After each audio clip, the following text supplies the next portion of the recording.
So it gives me great pleasure this afternoon to introduce Mr. Chris Tamoy for the Welcome to Country ceremony. Chris is an award-winning First Nations singer, songwriter and musician. His many accomplishments include the prestigious honour of being the National NAIDOC Youth of the Year and the Queensland Young Achiever of the Year Award in 2018. Chris, over to you.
Thank you very much. A very good morning. How is everyone doing this morning? Or should I say afternoon? Sorry, I'm still on morning clock. But it's great to be here this morning this afternoon. It's great here to perform. I'd like to thank the Australian Defence Force for having me back. My name is Chris Tamoy. I'm originally from the Torres Strait Islands. If you follow the east coast up, you'll find yourself in a place called Cape York. In between Cape York and Papua New Guinea, you will find the beautiful islands of the Torres Strait, aka Paradise. And that's where this amazing person is from. But I'm here to acknowledge everyone here. I'd like to acknowledge the traditional owners of this land, pay my deepest respects to the elders that are past, to the elders that are present, and to the elders that are emerging, for they hold the memories, the traditions, the culture, and most importantly, the original identity of this amazing country that we all live in, but not only that, but that you serve as well, which is Australia. And I'd also like to acknowledge the non-Indigenous people and the non-Australian people that are in this crowd here today, and that I'm wishing you all a fantastic week, and may God be there with you during this time. And 2 weeks ago was Anzac Day, and I'd like to say, lest we forget, and thank you so much for your service. My name's Chris Tamoy. Have a blessed day.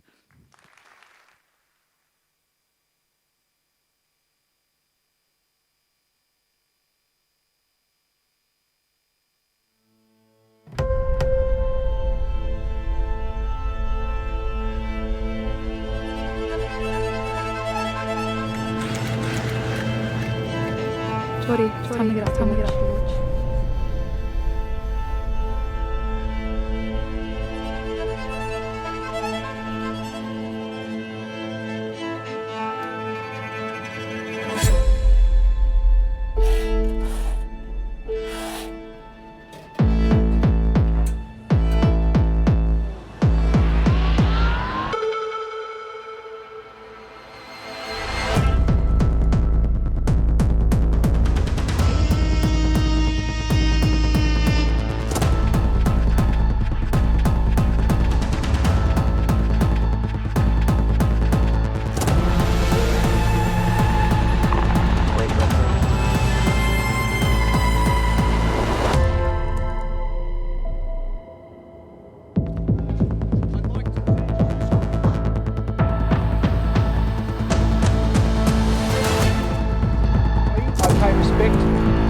Aboriginal and Torres Strait Islander men and women.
Ministers, Chiefs of Navy, distinguished guests, fellow sailors, welcome to the Indo-Pacific Sea Power Conference 2022. The title, the theme being Australia and the Indo-Pacific, a commonality of purpose. We meet today on the lands of the Gadigal people, and I'd like to take this opportunity to acknowledge the traditional custodians of the lands and pay my respects to their elders past, present and emerging. I'd also like to pay my respects to the Aboriginal and Torres Strait Islander men and women who have contributed to the defence of Australia in times of peace and war. And I'd also like to thank Chris Tamoy for his wonderful performance this afternoon. Join me again for another round of performance.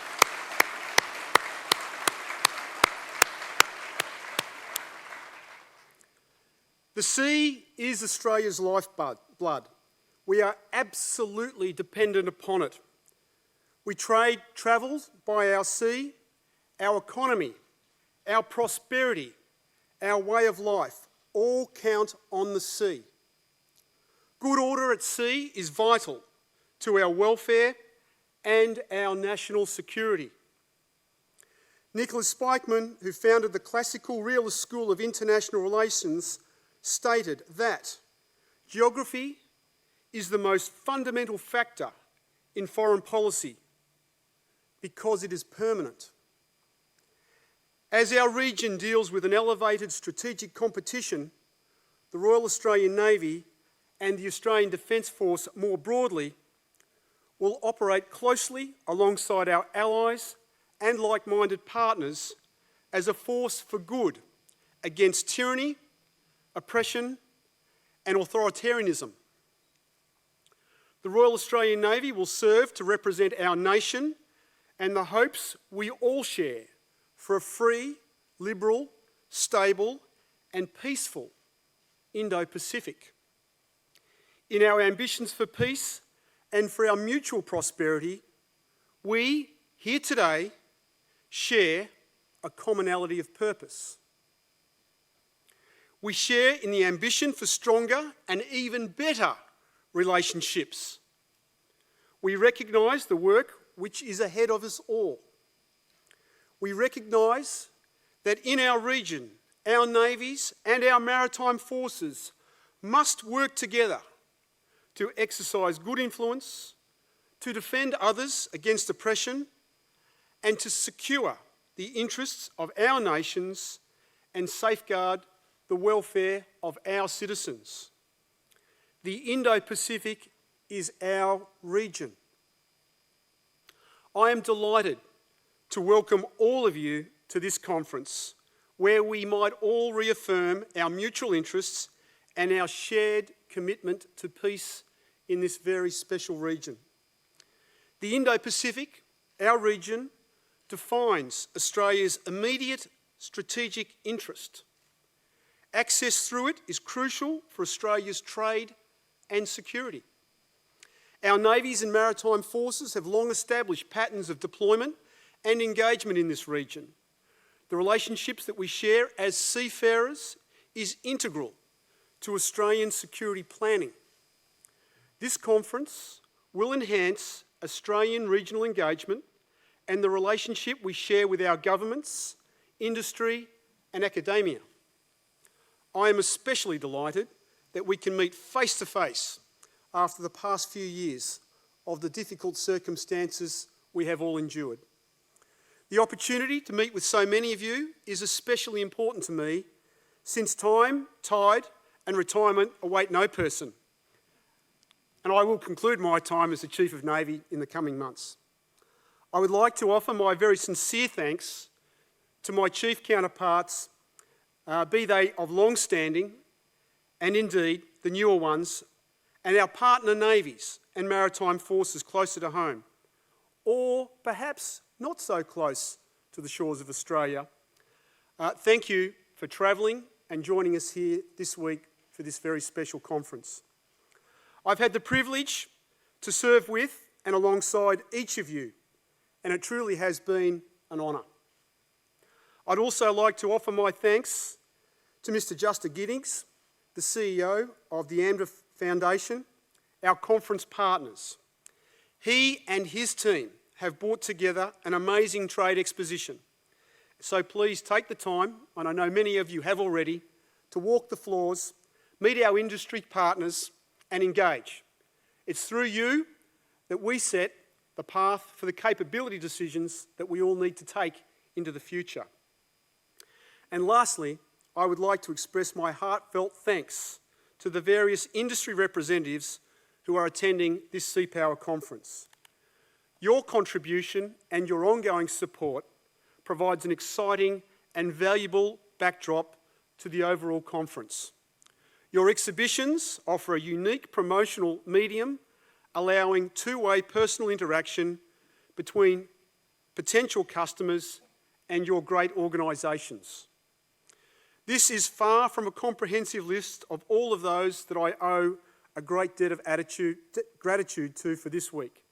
To everyone who has worked with me in the service of our great Navy and our nation, thank you. I'm sure you will all agree good order at sea requires a multilateral approach, deep coordination and strong partnerships. Good order depends on a mutual commitment to norms of cooperative behaviour, to freedom and to international law. This conference plays a critical role across the Indo-Pacific and our shared prosperity. Together, our navies and our nations will stand as a force for right, for justice, a force for human rights and freedoms. We will all observe around the world today the incredible suffering and violations of international law that none of us expected to see in 2022.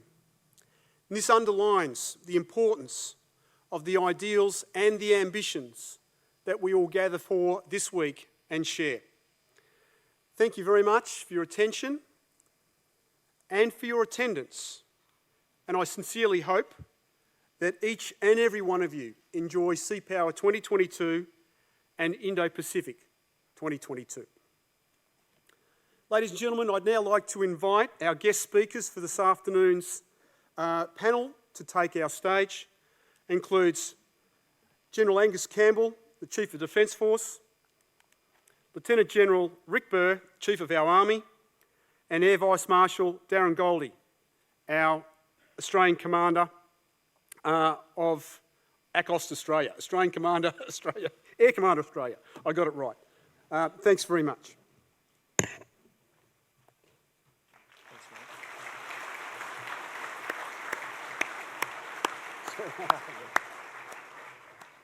Ladies and gentlemen, it's now my honour to call the Australian Defence Force Chief, General Angus Campbell, to deliver his address.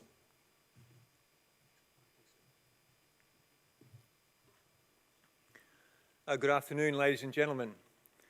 I too wish to acknowledge the traditional custodians of the land upon which we meet the Gadigal people and acknowledge the service of Aboriginal and Torres Strait Islanders in the Australian Defence Force in both peace and war. Distinguished guests, chiefs from all over the world, ladies and gentlemen, it's a pleasure to be here with you for the 2022 Indo-Pacific Sea Power Conference. And my special thanks both to AMDA for the exposition and the Navy Sea Power Centre for bringing this conference to fruition. Also, my thanks to Admiral Noonan for an invitation to speak. To all attendees, international delegates, representatives from defence industry, defence colleagues, media and commentators, a warm welcome to you all. Australia's 2020 Defence Strategic Update stated, military modernisation in the Indo-Pacific has accelerated faster than envisioned. Regional force modernisation has resulted in the development and deployment of new weapons that challenge Australia's military capability edge. Expanding cyber capabilities and the willingness of some countries and non-state actors to use them are further complicating Australia's strategic environment. That assessment of our strategic environment remains salient, including the implications for Australia's defence planning.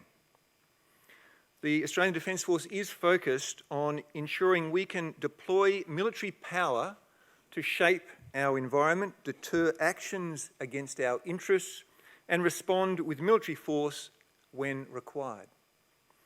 As an island nation, Australia remains reliant on the oceans and seas which surround us for trade, commerce and communications. National sovereignty, the law of the sea, freedom of navigation and the safety of maritime routes are facing challenges from powers who seek to change the rules-based order to their advantage. Unsurprisingly, the strategic importance of the maritime domain has been brought into even sharper relief. Australia's naval and maritime forces are a vital element of our defence strategy. They must be able to project force at long range from Australia, operate across vast distances and work closely with civil maritime security agencies, allies and partners. There is a growing appreciation of the necessity of defence capabilities to secure trade routes, to patrol borders, to protect resources, to safeguard maritime interests and to deter, and if necessary, respond to grey zone activities and aggression. While the conflict in Ukraine is more than 14,000 kilometres away, we can still learn from it, including to support our preparedness in the maritime domain. 26 days ago, the damaged Russian warship Moskva was sunk in the Black Sea while being towed to port. Ukrainian forces claim to have struck the vessel with 2 Neptune anti-ship cruise missiles fired from land-based launches the day prior. They may have also used Turkish-made drones to relay the ship's coordinates for the precision strike and to divert its defence systems. As a flagship of the Russian fleet, built in the 70s, entering service in the early 80s, and undergoing upgrades in the decades after, the Moskva is the largest warship to sink in conflict since the Falklands War. This episode reminds us that the tools and tactics used to wage war continue to evolve, and it reinforces the multi-domain nature of 21st century conflict and the relevance of joint force operations. In that vein, I'd like to posit some overarching thoughts to help frame your maritime domain-focused discussions this week. First, an obvious point. Should the worst be realised, that conflict eventuates in the Indo-Pacific, it will not be confined to a single domain. but take place across multiple and possibly all domains, on and below the sea, on the land, in the air, in the cyber realm, and in space. Events in Ukraine are testimony to the contemporary multi-domain reality of war, especially where cyber attacks are a precursor to and ongoing part of the conflict. But no domain delivers the knockout blow. Moreover, with the boundaries between conflict, coercion, and competition becoming increasingly blurred, there is a need today for a greater integration of power. The notion of integrated campaigning involves military power being brought together with other elements of national power, economic, diplomatic, trade, financial, industrial, scientific, and informational, and combined with the military and national powers of allies and partners. This aggregated and integrated power, appropriately focused and persistent in its application, will lend weight and effectiveness against the continuum of 21st century challenges we now face. Secondly, we need to keep front of mind the factors which are changing the character of conflict and their implications. We're amidst a technological revolution of even greater significance than past industrial revolutions. Just as developments in artificial intelligence, automation, quantum computing, biotechnologies, 3D printing, and more besides are altering our societies, they're also driving rapid military transformation. We're seeing the proliferation of unmanned systems, the increasing use of long-range weapons which can strike with unprecedented speed and precision, and the development of advanced sensors which can swiftly detect forces and their movements. The profound effects and potential of these technologies are driving militaries to consider current and future force design, capability investments, and military objectives. We'll see investment in crewed, uncrewed, and mixed capabilities. The reasons are obvious. Crewed capabilities are highly capable, agile, and sophisticated, but with long construction times requiring substantial outlays. When an asset like the Moskva sinks, it not only is a loss of defence capability, it drags beneath the surface many dollars, many years, and sadly many lives. In contrast, autonomous capabilities tend to be smaller, can usually be produced more quickly, and generally less expensively, but not always, with their loss or damage being more tolerable. But to date, they remain far less versatile and discriminating in ambiguous circumstances. And artificial intelligence is not yet at the level of general intelligence required to replace people. We need both crewed and uncrewed systems working together. It's why Australia, the United Kingdom, and the United States are partnering under AUKUS to develop, among many things, autonomous underwater vehicles, which will serve as a force multiplier to our submarines and surface fleet. Which brings me to my third point. Operational and tactical military success in the 21st century will require an integrated force, highly skilled in synchronised and concurrent multi-domain warfighting.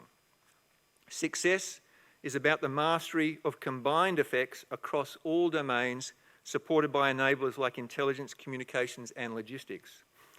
A mastery, I'd have to say, clearly absent in Russia's early assault on Ukraine.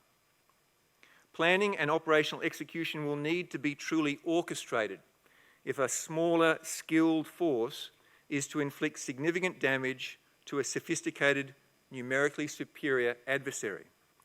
And we don't necessarily need to defeat an adversary, but we do need to disrupt their plan. Fourthly, and relatedly, an effective Australian joint force is interoperable within the force and also a more interoperable force with allies and partners operating together as a combined force.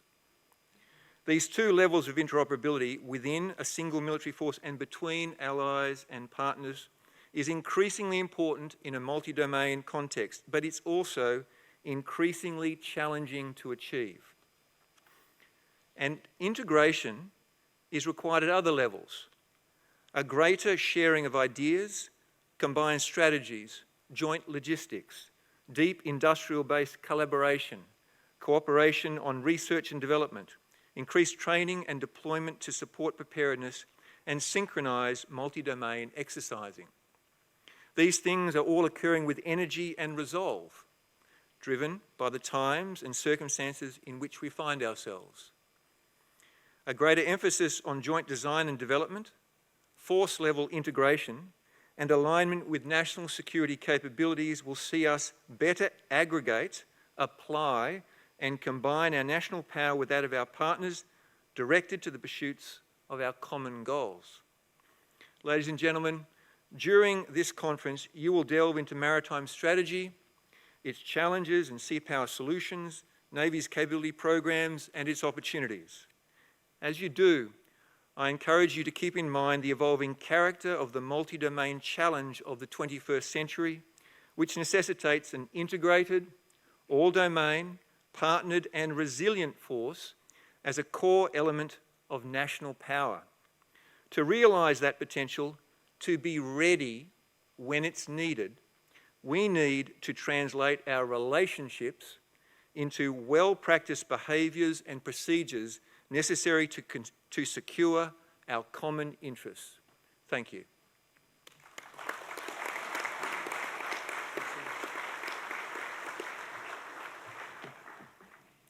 I'm very pleased to now be able to introduce the Chief of Army, Lieutenant General Rick Burr, to address the conference.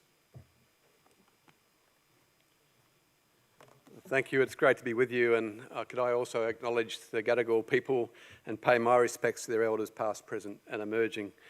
Thanks to my good friend, the Chief of Navy, Mike. It's great to be here with you and your Navy and many invited guests from across the world to be here and discuss this very important theme of commonality of purpose.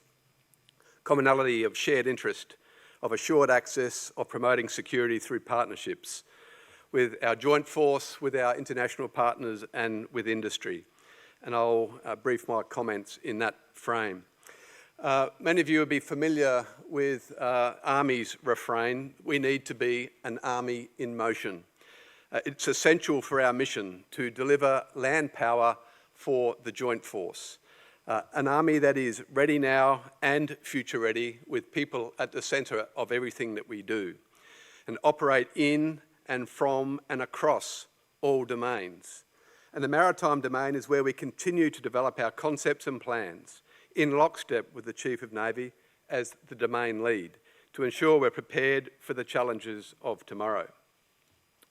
As you're well familiar with our current levels of readiness and recent commitments, we've been very involved in regional responses and deployments through humanitarian assistance and disaster relief and through the Indo-Pacific Endeavour activity.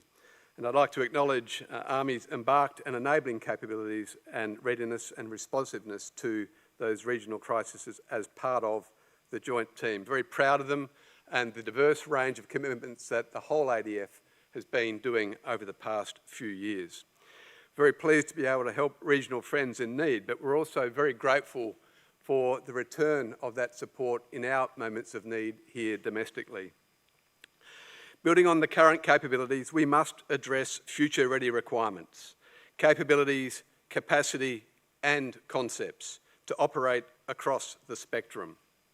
Extensive capability investments announced by government will dramatically improve our ability to generate land power options for the joint force and especially within the maritime environment. These will give the Australian Army and joint force greater operational and strategic flexibility and the means to respond to strategic uncertainty. Based on what is approved and what we can anticipate from the 2024 structure plan, we expect upgrades to our littoral and amphibious vessels, long-range fires and land-based strike, aviation and extensive investments in robotics and autonomous systems. I'd like to highlight some key aspects, and these are certainly very apparent down there on the exhibition floor. The littoral manoeuvre vessel, both medium and the amphibious class under land project, 8710. These new vessels will be more capable, faster, better protected and more tightly integrated within the joint force, and allow us to quickly and effectively deploy and sustain commitments both domestically and in our near region, including the strengthening of engagement and on interoperability with regional security partners in the Indo-Pacific. These vessels will be able to carry all of Army's current and planned future vehicle fleets, a much needed capability enhancement, and allow us to retire the ever reliable LCM-8 and LARC-Vs. Persistent presence, more capacity to sustain and operate untethered within the intra-theatre domain, and give us more options for employing the joint force. A later phase, the landing craft heavy, is also something we're very much looking forward to. But other projects include the riverine craft, to allow us to operate in the numerous inland waterways in our region. And of course, the regional support craft, which I had the great pleasure of naming the regional support craft Kersey up in the Torres Strait. And if I can also give a shout out to Chris Tamoy, themselves from the Torres Strait, and acknowledge the paradise that it really is. In terms of our special operations capabilities, operating in and from the maritime domain only continue to grow in importance. The requirements for force projections, strategic reconnaissance, undersea warfare, and of course the enduring nature of maritime counter-terrorism. In aviation, our battlefield aviation program will strengthen utility helicopters and our attack helicopters to give us more reach and more awareness in the complex maritime environment. And of course, that investment in robotics and autonomous systems give us much more capability for human and machine teaming and to strengthen and expand our innovation system, not just in the joint force, but across industry. And a shout out to the forthcoming Army Robotics Expo and Quantum Technology Challenge and the Army Innovation Day in Adelaide in August. Of course, within the fires domain, to allow us to better contribute to operational manoeuvre, future projects that address the requirement for land-based maritime strike, long-range fires and air defence will certainly allow Army to contribute more to the joint force and at longer range. These are, of course, all guided by and coming together in the littoral operations concept. In terms of capacity, the Army Objective Force sees Army continuing to evolve and adapt roles and command and control of existing units to provide more specialised and task-organised forces for the littoral environment, including in our reserve, harnessing the total workforce system and harnessing our geographic posture. With Navy, we'll further strengthen the Centre of Excellence and our training system to cope with this expanding demand for maritime capabilities in the Army, and of course strengthen our doctrine and planning expertise. And through our professional military education, strengthen the mindset and maritime mindedness. Every domain and endeavour ultimately all comes together through and because of people. People capability is our focus as we expand in proportion to these new capabilities. The expertise, the relationships, and making it successful all comes together through people and engagement on exercises and activities, through presence, building understanding and trust. In turn, highlights the importance of partnerships with the joint force, with industry, and with our regional partners. In terms of our active activity schedule, which is picking up pace after the COVID restrictions, we continue to engage bilaterally, multilaterally, and joint. And these many strands, there is increasing interest from land forces across the Indo-Pacific to work together more on land and in the maritime environment to shape the region's stability and sovereignty.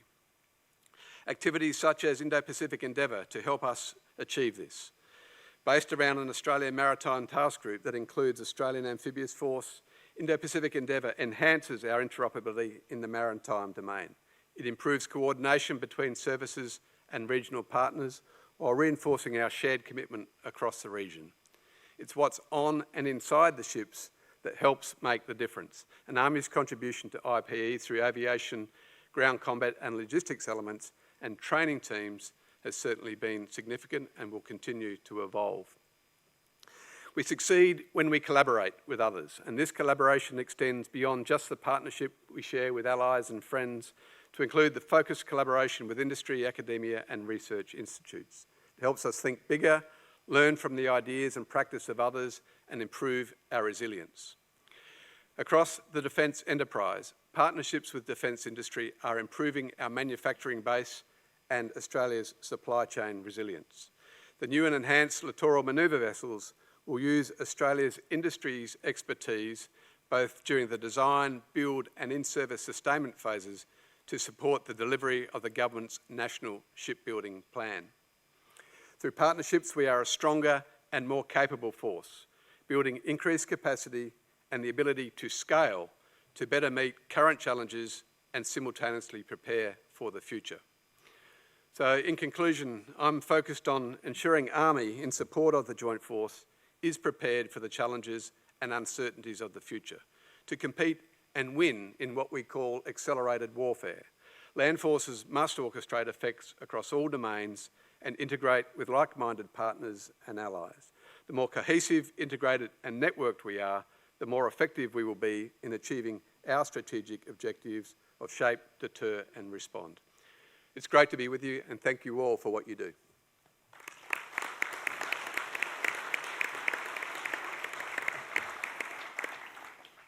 It now gives me great pleasure to introduce Air Commander Australia, Air Vice-Marshal Darren Goldie, who is today representing the Chief of Air Force.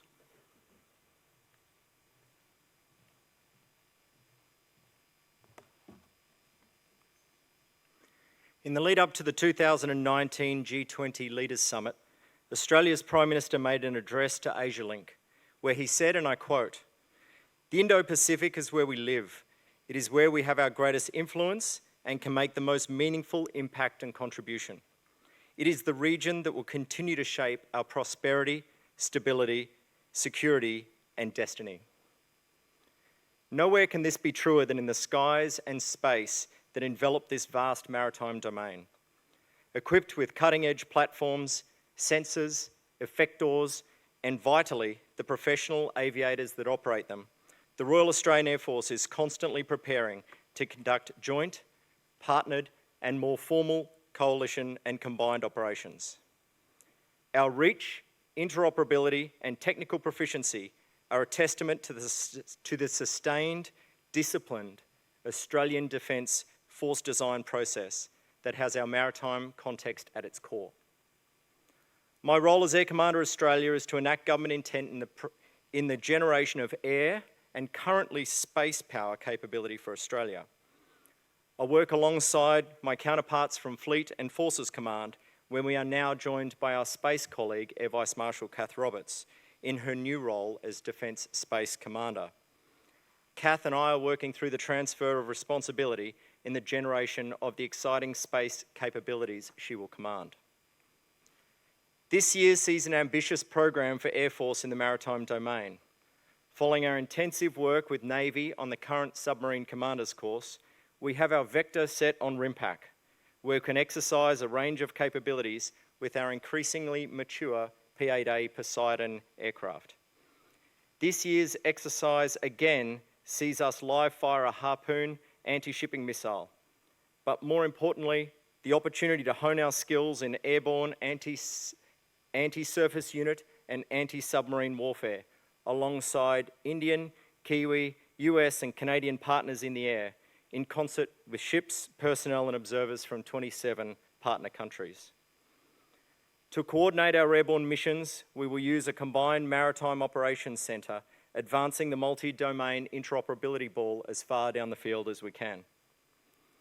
Of course, we will continue to participate in joint domestic activities, but are particularly looking forward to exercise Pacific Vanguard, where we'll pit our anti-submarine warfare capabilities against the best from the US, Japan and South Korea, building on the successes we have shared over 5 years in the enforcement of UN sanctions on North Korea. We continue our close relationship with Malaysia as part of Operation Gateway, where Malaysian Air Force Air Riders join our aircraft from Royal Malaysian Air Force Base Butterworth for patrols towards the Bay of Bengal and South China Sea, a bedrock Air Force contribution to regional maritime security for almost 50 years. But of course, the Indo-Pacific exists north and south of the equator.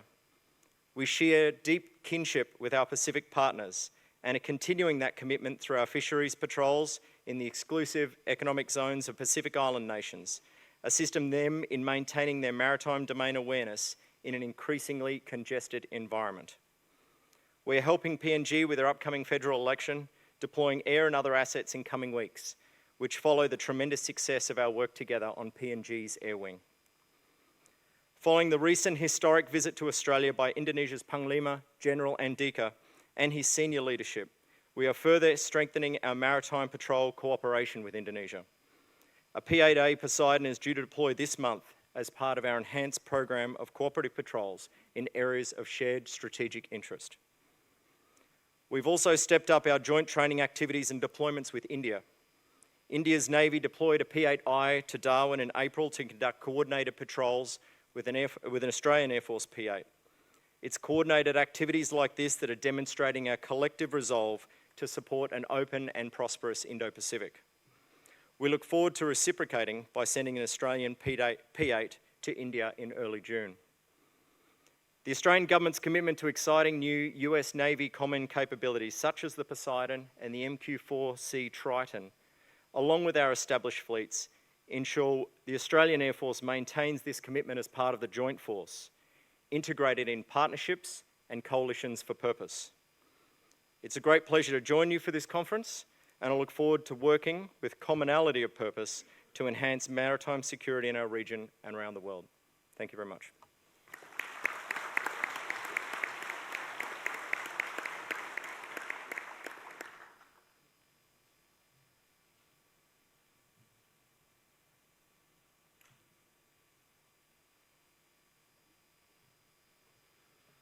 Ladies and gentlemen, the conference will now pause in place to allow a change of speakers. Please note the latter half of the next address will present an opportunity for questions and answers. And anyone wishing to ask a question can submit them through the Indo-Pacific 2022 app. Thank you. Ladies and gentlemen, we'll now move into a keynote address from Vice-Admiral Jonathan Mead titled AUKUS and the Region. Sir, your address is eagerly awaited, and the floor is yours.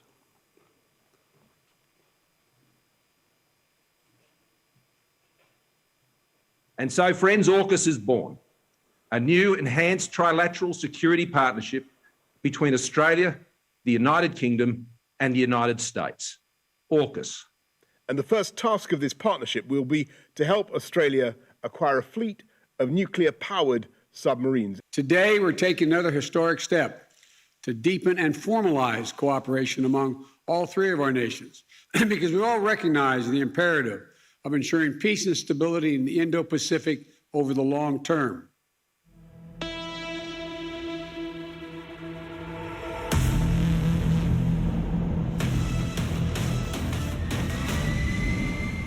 The Indo-Pacific has become a centre of military competition, and the risk of conflict in the region is growing. To meet these challenges and deliver the security and stability our region needs, Australia is growing a more potent, capable, and agile defence force. We are building a high-tech military force to defend Australia and shape the future trajectory of our region. As a marine engineer submariner, I know firsthand how important advanced technology is to give us the edge to fight and win. Submarines are an essential part of Australia's naval capability. They're highly versatile and can strike a range of targets, conduct intelligence, surveillance and reconnaissance, and support special operations. Nuclear-powered submarines can manoeuvre while remaining undetected and strike without warning. This will allow us to operate across the span of the Indo-Pacific for much longer. Submarines are a bit like a queen in a game of chess. You think very carefully and strategically about how you position and employ them because of the effect they have. When you bring a nuclear-powered submarine into the mix, it's like having additional moves you could play on the chessboard. You add enormous mobility, you increase speed, you increase range and you increase firepower. The Australian Nuclear-Powered Submarine Taskforce is working with the UK and US to examine the full suite of requirements that underpin the delivery of these nuclear-powered submarines.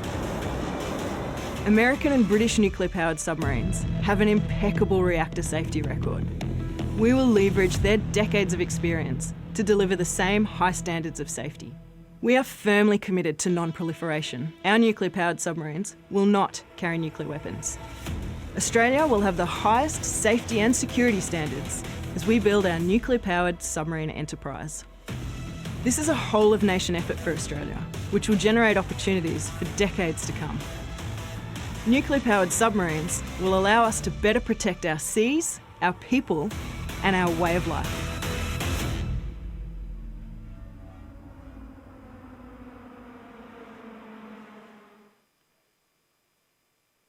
Good afternoon, ladies and gentlemen. It's great to be back at Sea Power after 3 long years.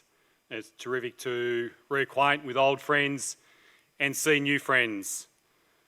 Can I also acknowledge the traditional custodians of the land that we're on, the Gadigal people of the Eora Nation, and can I extend a very warm welcome to our international partners and guests that have travelled many nautical miles to be here for this quite significant occasion.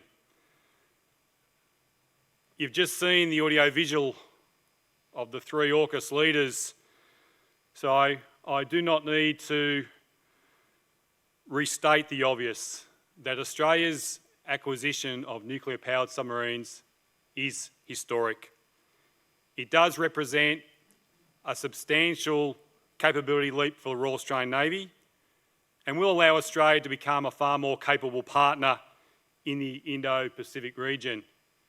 And it would be trite for me, it is an often used statement to say, but I think it is very applicable today, that it truly is an exciting time for our nation, and this does present an incredible opportunity for the Australian Defence Organisation, our Navy, industry and workforce. But let me be clear, the task ahead of us is very significant. Work is progressing rapidly between Australia, the United Kingdom and the United States as we identify the optimal pathway for Australia to acquire nuclear-powered submarines. But I do need to pause on that point and remind everyone that safety and security are paramount. Australia's decisions, both now in the task force and into the future, must reflect an unwavering commitment to safe and secure stewardship of nuclear propulsion technology. This commitment, this nuclear mindset, must be part of our DNA. And to be clear, I am talking about nuclear propulsion technology. Australia is not and will not seek nuclear weapons. We are committed to adhering to the highest standards to ensure the non-proliferation, safety and security of nuclear material and technology. The deteriorating strategic circumstances which led to Australia's decision to pursue a nuclear-powered submarine capability has been widely discussed. The Chief of Defence Force acknowledged the 2020 Australian Defence Strategic Update highlighted a rapid deterioration of the Indo-Pacific, Australia's region. Military modernisation is occurring at an unprecedented rate. Capabilities are rapidly advancing and their reach is expanding, and the technology edge is narrowing. In response, Australia has outlined a commitment to developing a far more capable military force that will allow us to continue to help shape the region's future trajectory in ways that support the security and prosperity for all Australians, our neighbours and our partners. Australia has a very long history of upholding the international rules-based order and working with regional partners to support a secure and stable Indo-Pacific. AUKUS and the decision to acquire nuclear-powered submarines reaffirms our commitment to these objectives. The acquisition is a response to the scale of military build-up taking place in the region, and our decision was enabled by the UK and US sharing their nuclear propulsion technology with us. Australia is a three-ocean navy that relies on maritime trade and secure lines of communication. Submarines contribute to our mission to protect Australians and our national interests. Nuclear-powered submarines bring enhanced mobility, speed, and limitless endurance. These submarines will enable Australia to play a stronger role in contributing to our region's stability and prosperity. For almost 8 months now, I have been leading the Nuclear-Powered Submarine Taskforce, and we are close to halfway through our 18-month consultation process. The Taskforce is working closely with other government departments, as well as the United Kingdom and the United States, and we are making rapid progress. The Taskforce has grown in size, capacity and expertise.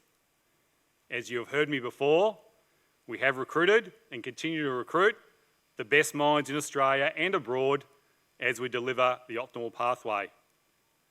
The Taskforce is staffed with representatives from across government, including people from the Australian Nuclear Scientific Technological Organisation, our regulatory organisations, our nuclear waste agencies, the Departments of Prime Minister and Cabinet, Foreign Affairs and Trade, Education, Skills and Employment, Industry, Attorney General and ASIO. This is truly a whole-of-government effort. As set out in last month's AUKUS Joint Leaders Statement, the execution phase of the AUKUS partnership has begun. We have established 9 trilateral working groups, and we continue the intense liaison with these working groups with the United Kingdom and the United States. And we have realised some important milestones. The exchange of Naval Nuclear Propulsion Information Agreement, referred to as the NPR, entered into force on the 8th of February this year, which enables our AUKUS partners to share nuclear propulsion information trilaterally. For several weeks in February, combined teams from Australia, the United Kingdom and the United States visited multiple sites in Australia to baseline our nuclear stewardship, our infrastructure, our workforce, our industrial capabilities and our requirements. Steps are now underway to ensure Australia has a workforce with the necessary skills, training and qualifications to build, operate, sustain and decommission a conventionally armed nuclear-powered submarine capability. A future submarine base on the east coast of Australia to support the basing and disposition of our submarines will operate in conjunction with the existing submarine base in Western Australia. We are securing additional land on which to build the nuclear-powered submarine construction yard adjacent to the existing Osborne North Shipyard in South Australia. We are working to strengthen the nuclear workforce in Australia. Scholarships have been offered to encourage more Australians to study nuclear science and engineering. And as I speak, defence personnel, both military and non-uniform, are now studying for a Masters of Nuclear Science at Australia's National University in Canberra and a Masters of Nuclear Engineering here in Sydney in New South Wales at the University of UNSW. We are also working with our partners and are currently putting uniformed and non-uniformed people on United States and United Kingdom nuclear reactor training programs. Defence has partnered with the Australian Submarine Corporation to manage and implement a sovereign shipbuilding talent pool. Through this talent pool, we are ensuring that critical skills are retained in the shipbuilding sector. Our AUKUS partners, along with Australia, have been proactively engaging with the International Atomic Energy Agency on the non-proliferation aspects of our partnership. The work of the Taskforce is ongoing. We have achieved much, but there is much work in front of us. I've just returned from overseas with our AUKUS partners, and I am buoyed by the ongoing commitment that they continue to express as Australia acquires nuclear-powered submarines. And it is important to understand that acquiring a fleet of nuclear-powered submarines is a multifaceted task. Key to Australia's success over this 18 months will be cementing the foundations of a nuclear mindset. Our mindset must reflect an unwavering commitment to safely and securely stewarding nuclear propulsion technology from cradle to grave. This nuclear mindset must permeate the culture of the entire Australian nuclear-powered submarine enterprise. It must manifest in every day-to-day activity now and into the future. Whether an individual is working in our supply chain, a welder in the shipyard, or personnel working in the operational headquarters. This is the work we are progressing. It is not just about the platform we will acquire. As I mentioned at the beginning, the acquisition of nuclear-powered submarines is the most substantial capability leap for our Navy.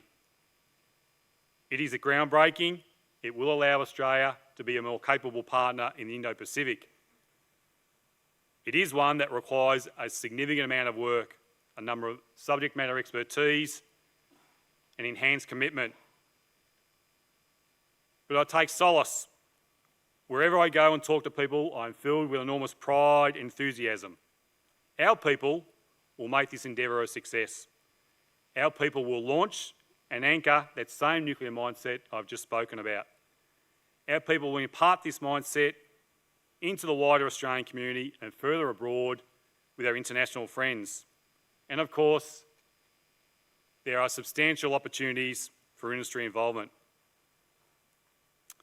As I stand here today, I ask you to explore and think about this nuclear mindset. Embrace the nuclear-powered submarine program. We are seized by the need to advance this capability as safely and as quickly as we can. And as I said before, this truly is an exciting time for our nation. Thank you very much.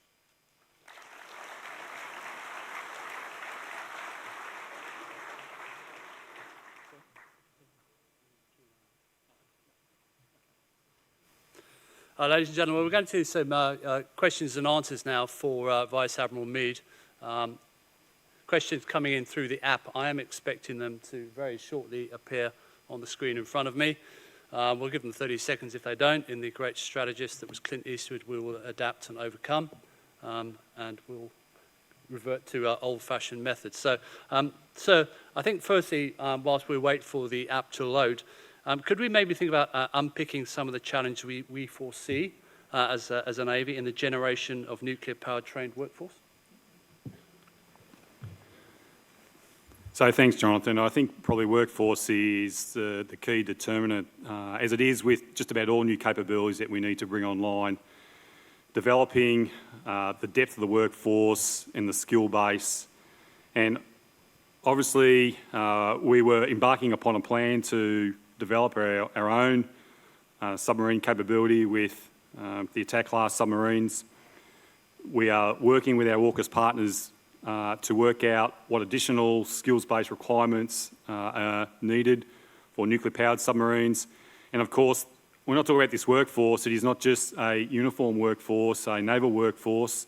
It is a military workforce, a non-uniformed military workforce. It is an industrial base. It is having nuclear welders that are experienced and skilled and suitably qualified to be able to undertake the build operation, be able to operate at sea, to be able to sustain and maintain, and obviously be able to regulate. So it is a very broad sweeping set of capabilities, the workforce. It is one that we are very much alive to. We're working very closely with Navy and other elements of the Department of Defence, but also whole of government. We have embeds from industry and employment in the Taskforce. We work with just about everyone that I can think of in government departments and that in order to try and find the best pathway to develop this workforce quickly but safely and securely. Thanks. Our next question has come through on the app now, and it is what opportunities will likely come to Australian industry through the nuclear submarine project? So it's an excellent question, and as I've said many times before, we obviously seized by the need to develop a sovereign submarine capability and to maximise Australian industry capability in that framework. And we need to work with industry. We must work with industry.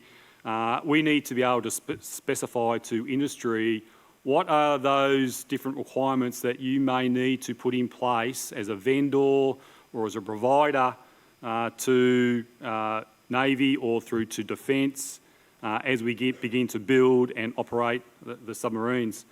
It is something that we are working very closely with the US and UK. I've just come back, as I mentioned in my presentation, from a very detailed site visit to look at the US system on their shipyards, to look at their vendor base. I'm shortly going over to the UK to do a very similar visit. And I do that in very much the mindset and framework in how can Australian industry or how can we adapt what I'm seeing here overseas for Australian industry. Thanks, sir. Next question. What effect will the nuclear submarine project have on the wider Navy and also on the wider ADF? So that may be a question better asked to the Chief of Navy, noting that it sort of affects him rather than myself. But of course, the nuclear-powered submarine program is a program for the Navy, and it is then a part of the force structure for the Australian Defence Force.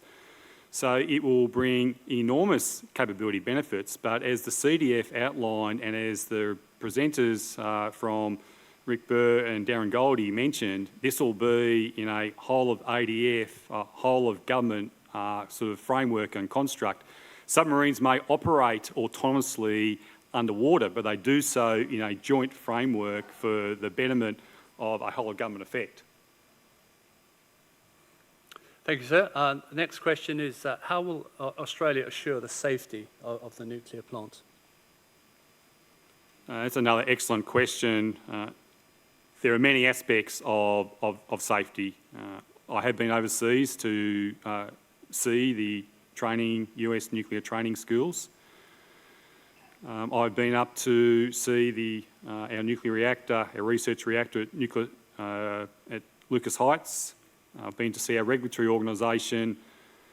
As I mentioned at the very beginning of my presentation, the safety and security, and I mentioned this ascent estimates, must be paramount when you're dealing with nuclear materials, and that it is the number one area that we are casting a mind on. Every day I talk to the US and UK about aspects of safety and security there, and we must, in fact I demand that the Australian public will hold the Defence Force, the Taskforce, to the absolute highest standards of safety and security when it comes to nuclear propulsion technology, as they must, and that we must achieve the gold standard on safety and security all the way through, and we must do that before we go forward in the very final phases of the program. I see safety and security underpinning everything we do, Jonathan. Thanks, sir. I think we've just got a couple more. What additional regional obligations should Australia take as the operator of nuclear-powered submarines? So I would say it's regional but also global. It's our ongoing commitment and obligations to the International Atomic Energy Agency. We are working very closely with them. We've had many discussions. We have a head of mission up there. We've sent delegations up to talk to the IAEA very recently. We have set the highest of standards over many decades of our commitment to our obligations under the NPT and the IAEA. We will continue to do so. Our commitment through the AUKUS partnership is to maintain our obligations and commitment under the NPT to the IAEA. So I would see this not just as a regional commitment, but as a global one. Thank you, sir. And finally, the last question for this session. How will the Navy attract people to serve in submarines? So last Thursday night I was invited down to the Naval College there to give a presentation to the New York 66, our junior officers going through it was just an inspiring couple of hours. I was able to talk to them, be alongside them for a formal dinner.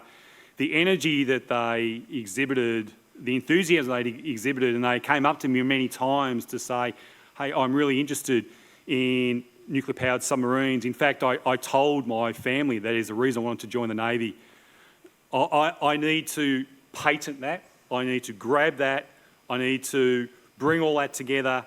I need to turn that into a dynamism, an amount of energy that I can send out to the community to attract the best and the brightest people in Australia and overseas, if we can, back into the nuclear program, where they may serve at sea, or they may serve in headquarters, or they may serve down in a shipyard maintaining our submarines.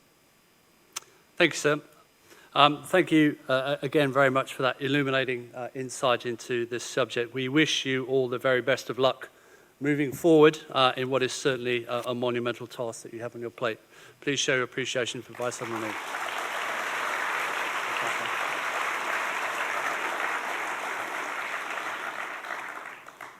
Ladies and gentlemen, that brings us to the end of today's inaugural session. We'll break here for refreshments, which are available in the foyer, and we look forward to seeing you back here at 1500 sharp for a restart. Thank you very much.